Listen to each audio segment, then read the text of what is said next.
ছোট্ট পাঞ্চের মা নেই, তবু তুলোর তৈরি এই কৃত্রিম মাকে আঁকড়ে ধরেই বেঁচে থাকার চেষ্টা ছোট্ট পাঞ্চের। মা এই একটা শব্দেই পৃথিবীর অর্ধেক নিরাপত্তা লুকিয়ে থাকে।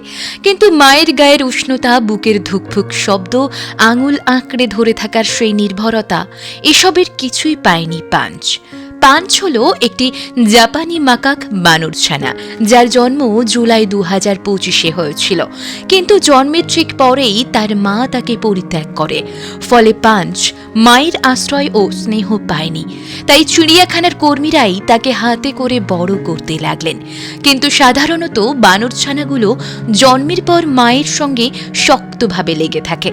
সেই কারণে যত্নকারীরা পাঞ্চের জন্য বিভিন্ন বালিশ ও খেলনা দিয়েও চেষ্টা করছিলেন যাতে সে কম ভয় পায় এবং নিরাপদ বোধ করে।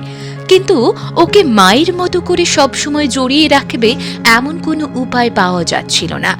তাই শেষ পর্যন্ত একটি কমলা রঙের ওরাং ওটাং পুতুলটিকে দেওয়া হলো তার কাছে।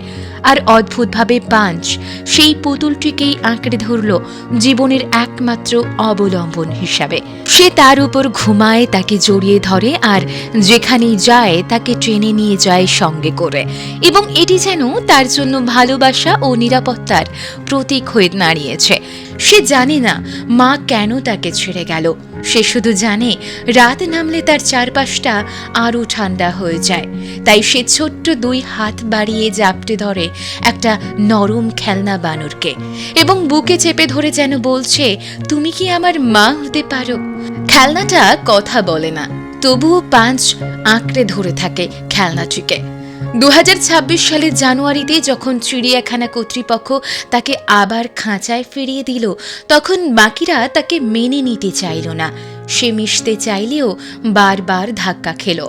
তখনও সে সেই তুলোর মাকে আঁকড়ে ধরেছিল। এমনকি দলের আরেকজনের কাছে মার খেয়ে দৌড়ে এসে সে তার তুলোর মাকে জড়িয়ে ধরেই তাকে সমস্ত নালিশ করেছিল। তবে ভাগ্যক্রমে ধীরে ধীরে এক অসাধারণ ঘটনা ঘটতে শুরু করল। দলের অন্যান্যরা পাঞ্চকে অল্প অল্প করে আপন করা শুরু করেছে। পাঞ্চ বড় হচ্ছে এবং সেই পুতুলটাকে সঙ্গে নিয়েই পৃথিবীর সাথে মিশতে শিখছে। কিন্তু মজার বিষয় হলো, বর্তমানে পৃথিবীর বেশিরভাগ মানুষই ছোট্ট পাঞ্চের এই গল্প শুনে, ভিডিও দেখে এক অদ্ভুত মায়া জালে জড়িয়ে পড়েছে। কারণ কি জানেন? কারণ এটা শুধু একটা বাঁদরছানার গল্প নয়, এটা যেন আমাদেরই গল্প। পাঞ্চকে দেখে আমাদের ভেতরের শিশুটিকেই যেন মনে পড়ে যাচ্ছে। ওই ছোট্ট বাঁদরছানার মতো করে আমরাও অনেক সময় খেলনা আঁকড়ে ধরি, মোবাইল আঁকড়ে ধরি, কিংবা কাজ আঁকড়ে ধরি, শুধু একটা শূন্যতা ঢাকবার জন্য। আর হয়তো এই কারণেই আমরা তার দিক থেকে চোখ ফেরাতে পারছি না। আমরা যেন নিজেদের ভেতরের শিশুটিকেই দেখতে পাচ্ছি, যার আকাঙ্ক্ষা বা নিরাপদে থাকার চিৎকারটা এখনো শান্ত হয়নি। আসলে ছোট্ট পাঞ্চের গল্প আমাদের শেখায়, শক্ত হওয়ার আগে নিরাপদ বোধ করা দরকার। আর যারা কখনো নিরাপদ হতে পারেনি, তারা সারা জীবন কিছু না কিছু আঁকড়ে ধরেই বাঁচে।